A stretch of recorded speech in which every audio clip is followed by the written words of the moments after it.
നമസ്കാരം. മഹാഭാരതത്തിന്റെ അടുത്ത എപ്പിസോഡിലേക്ക് ഏവർക്കും സ്വാഗതം. ലൈക്ക് ചെയ്യണം, ഷെയർ ചെയ്യണം, സബ്സ്ക്രൈബ് ചെയ്യണം. നമ്മള് പാണ്ഡവരും കൗരവരും തമ്മിലുള്ള ഒന്നാം ദിവസത്തെ യുദ്ധം കഴിഞ്ഞു. പാണ്ഡവർക്കാണ് നേരിയ പരാജയം ഉണ്ടായിട്ടുള്ളത്.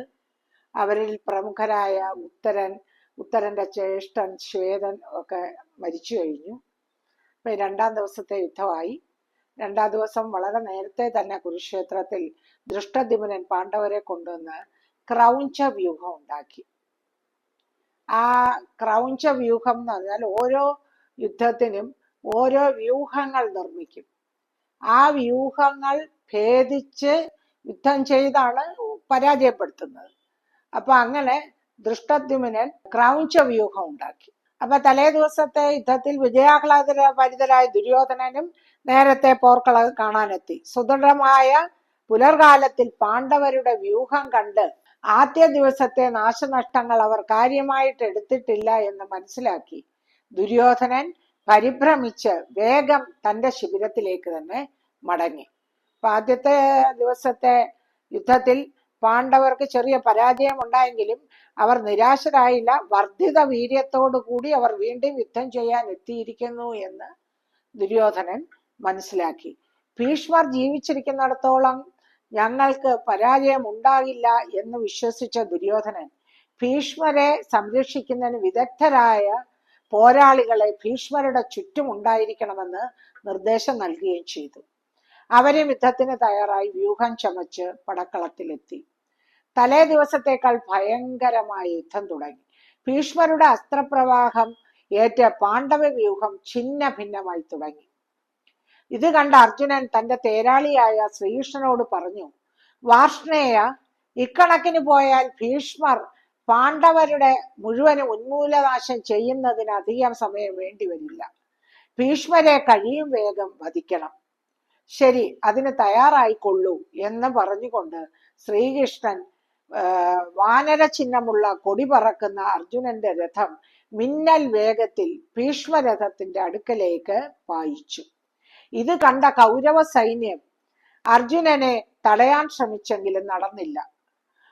അമ്പൊടുങ്ങാത്ത ആവനാഴിയിൽ നിന്ന് ശരപ്രവാഹം കൊണ്ട് കൗരവ പ്രമാണിമാർ മരിച്ചു വീഴുന്നത് കണ്ട് ദുര്യോധനൻ ഗംഗേയനോട് പറഞ്ഞു, പിതാമഹ, അർജുനനും കൃഷ്ണനും കൂടി നടത്തുന്ന ആക്രമണം കാണുന്നില്ലേ?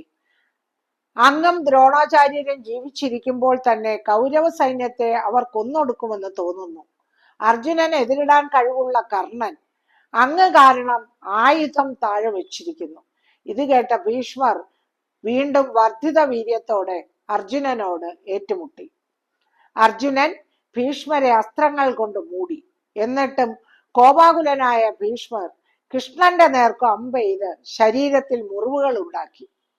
ആ സമയം ഭഗവാന്റെ ശരീരം പൂത്തുലഞ്ഞു നിൽക്കുന്ന മുരുക്കുമരം പോലെ കാണപ്പെട്ടു. മുരുക്കുമരം നിങ്ങൾ കേട്ടിട്ടുണ്ടായിരിക്കും, കുറെ പേര് കണ്ടിട്ടും ഉണ്ടായിരിക്കും. ഈ മുരുക്കുമരത്തിന്റെ പൂക്കൾ എന്ന് പറഞ്ഞാൽ നല്ല കഠിനമായ ചോര ചുമപ്പാണ്.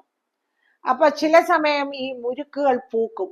അങ്ങനെ നിറയെ പൂക്കുകൾ കൊണ്ട് നിറഞ്ഞു നിൽക്കുന്ന മുരുക്കുമരം എന്ന് പറഞ്ഞാൽ രക്തം വഴിഞ്ഞൊഴുകുന്ന പോലെ തോന്നിക്കും. അതുകൊണ്ടാണ് ദൃഢ ശരീരനായ ശ്രീകൃഷ്ണന്റെ ശരീരം മുരുക്കിൻ പൂക്കൾ കൊണ്ട് നിറഞ്ഞതുപോലെ കാണപ്പെട്ടു. അദ്ദേഹത്തിന്റെ ശരീരത്തിൽ മുറിവുകൾ ഉണ്ടായി. ഇത് കണ്ടപ്പോൾ ഭീഷ്മനെ എതിർക്കാനുള്ള കരുത്ത് അർജുനനിൽ കൂടുകയാണ് ഉണ്ടായത്.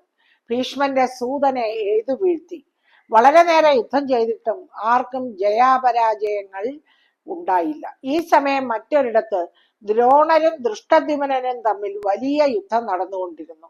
ദ്രോണന്റെ ബാണമേറ്റ് ദൃഷ്ടദ്യുമ്നന്റെ ശരീരത്തിൽ മുറിവുകൾ ഉണ്ടായി. എന്നിട്ടും കൂസലില്ലാതെ ദൃഷ്ടദ്യുമ്നൻ യുദ്ധം ചെയ്തു. ദ്രോണർ ദൃഷ്ടദ്യുമ്നന്റെ സൂതനെ എഴുതു വീഴ്ത്തി. ഇത് കണ്ട പാഞ്ചാലൻ ഒരു ഗദയും എടുത്ത് ദ്രോണരോട് എതിരിട്ടു. ദ്രോണർ അസ്ത്രം കൊണ്ട് പാഞ്ചാലന്റെ ഗദ പിളർന്നു.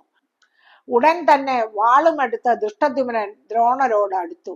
ദ്രോണർ അനവധി അമ്പുകൾ എയ്ത് അത് തടഞ്ഞു. ദൃഷ്ടദ്യുമ്നൻ വിഷമവൃത്തത്തിലായി. ഈ സമയം ഭീമൻ ഉടനെ അവിടെ എത്തി ദൃഷ്ടദ്യുമ്നെ തന്റെ രഥത്തിൽ കയറ്റി കൊണ്ടുപോയി.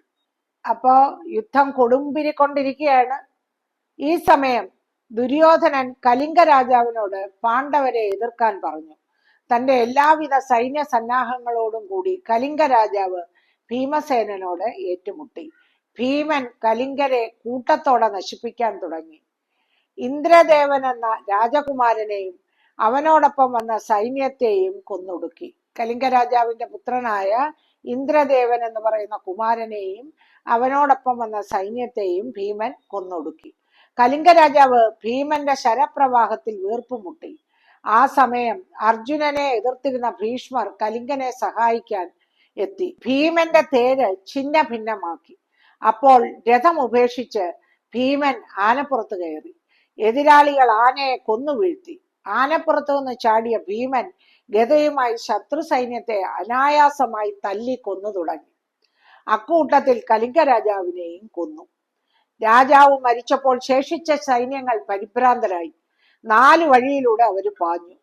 ഈ സമയം ദൃഷ്ടദ്യുമ്നൻ രഥവുമായി വന്ന് ഭീമനെ പിൻനിരയിലേക്ക് കൊണ്ടുപോയി.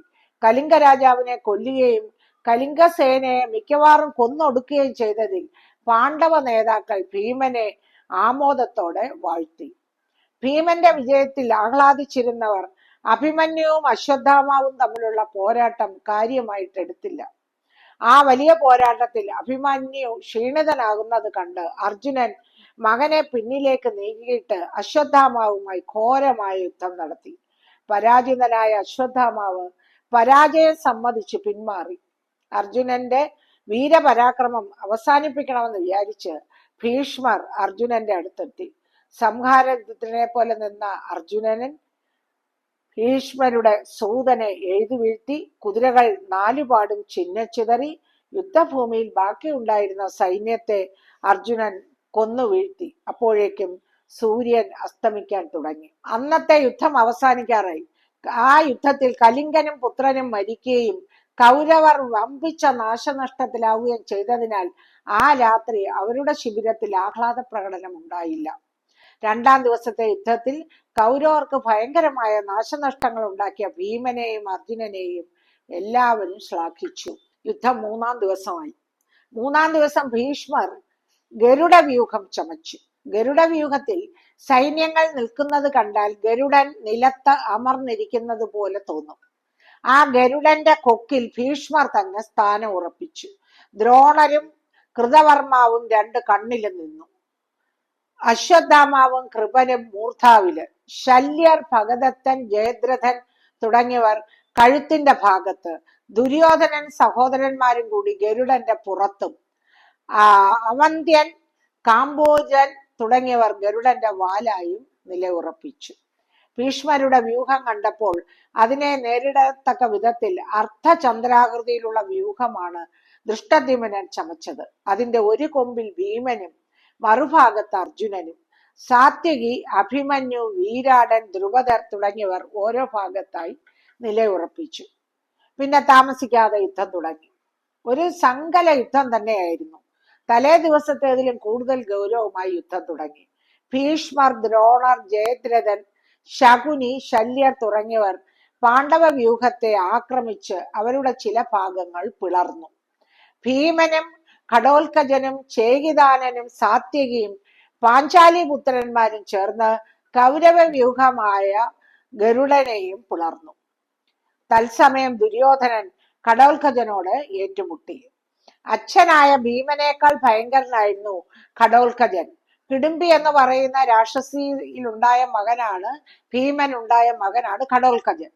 ദുര്യോധനന്റെ നേർക്ക് നിരവധി ബാണങ്ങൾ എയ്തു. അതിൽ ഒന്ന് ദുര്യോധനന്റെ നെഞ്ചിൽ തറച്ചു.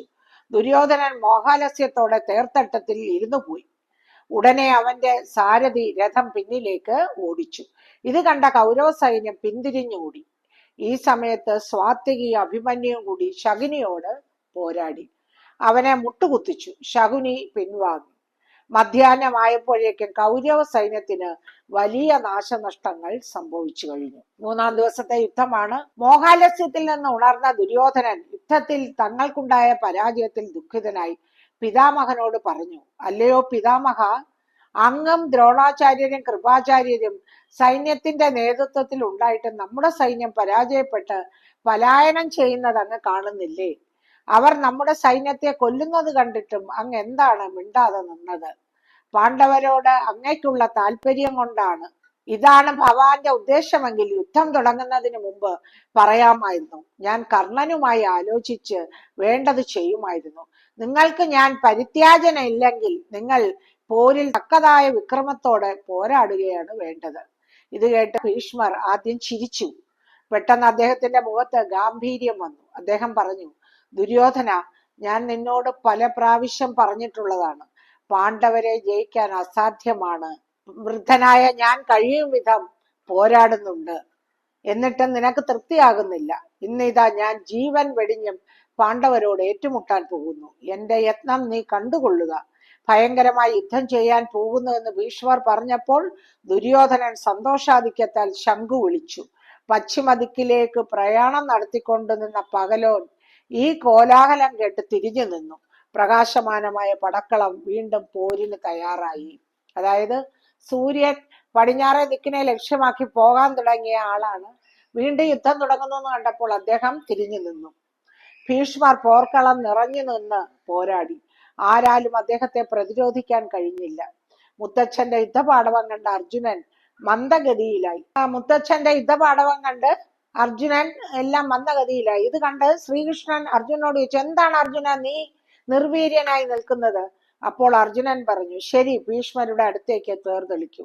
ശ്രീകൃഷ്ണൻ വെള്ളക്കുതിരകളെ പൂട്ടിയ രഥം കൗരവരുടെ ഇടയിൽ കൂടി ഓടിച്ച് ഭീഷ്മരുടെ തേരിനടുത്ത് എത്തിച്ചു. ഭീഷ്മർ സിംഹത്തെ പോലെ ഗർജിച്ചു കൊണ്ട് അർജുനന്റെ നേർക്ക് അസ്ത്രങ്ങൾ അയച്ച് അർജുന രഥം മൂടി. അർജുനന്റെ രക്ഷയ്ക്ക് സാത്യയെ എത്തിയെങ്കിലും പ്രയോജനമുണ്ടായില്ല. ഈ സ്ഥിതി തുടർന്നു പോയാൽ ഭീഷ്മർ പാണ്ഡവ സൈന്യത്തെ മുഴുവൻ സൂര്യൻ അസ്തമിക്കുന്നതിന് മുൻപ് ഉന്മൂലനാശം ചെയ്യുമെന്ന് അവർക്ക് മനസ്സിലായി. ശ്രീകൃഷ്ണനും മനസ്സിലായി. അദ്ദേഹം ഭീഷ്മരെ താൻ തന്നെ വധിച്ച് കൗരവരെ ഒടുക്കിക്കളയാമെന്ന് വിചാരിച്ചു. അദ്ദേഹം ചമ്മട്ടി താഴെയിട്ടു. ചക്രായുധത്തെ സ്മരിച്ചു. സുനാഭിയും സൂര്യശോഭയും വജ്രപ്രഭയും നിറഞ്ഞ സുദർശന ചക്രം പാർത്ഥസാരഥിയുടെ കൈകളിൽ തിളങ്ങി.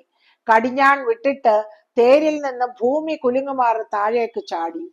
കൃഷ്ണൻ ഭീഷ്മരുടെ അടുത്തേക്ക് കുതിച്ചു. സുദർശന ചക്രവുമായി തന്റെ അടുത്തേക്ക് വരുന്ന വാസുദേവനെ കണ്ട് ഭീഷ്മർ വില്ല് താഴെ വെച്ചു കൈകൾ കൂപ്പി ഭഗവാനെ വന്ദിച്ചുകൊണ്ട് പറഞ്ഞു, ഭഗവാൻ, എന്നെ കൊല്ലുകയാണെങ്കിൽ എനിക്ക് എല്ലാ ലോകത്തും നന്മ ലഭിക്കുന്നതാണ്. എന്നെ സംഹരിച്ചാലും എന്ന് പറഞ്ഞ് കഴുത്ത് കാണിച്ചു കൊടുക്കുന്നു. ഭീഷ്മരോട് ഭഗവാൻ കോപത്തോട് പറഞ്ഞു, നീ കാരണം ലോകത്തിന് മുടിവാണ് സംഭവിക്കുന്നത്. നീ ദുര്യോധനനെ ഉദ്ധരിക്കുകയാണല്ലോ ചെയ്യുന്നത്. ധർമ്മം വിട്ട് അവനെ നീ എന്തുകൊണ്ട് ത്യജിച്ചില്ല? ഭഗവാനെ, ഇത് ദൈവഹിതമാണ്, വിധിവിഹിതമാണ്. ഭീഷ്മർ വിനയാധീനനായി പറഞ്ഞു. ശ്രീകൃഷ്ണൻ സുദർശന ചക്രവുമായി തേരിൽ നിന്ന് ചാടിയിറങ്ങിയപ്പോൾ അർജുനൻ ഒരു നിമിഷം സ്തംഭിച്ചു നിന്നുപോയി.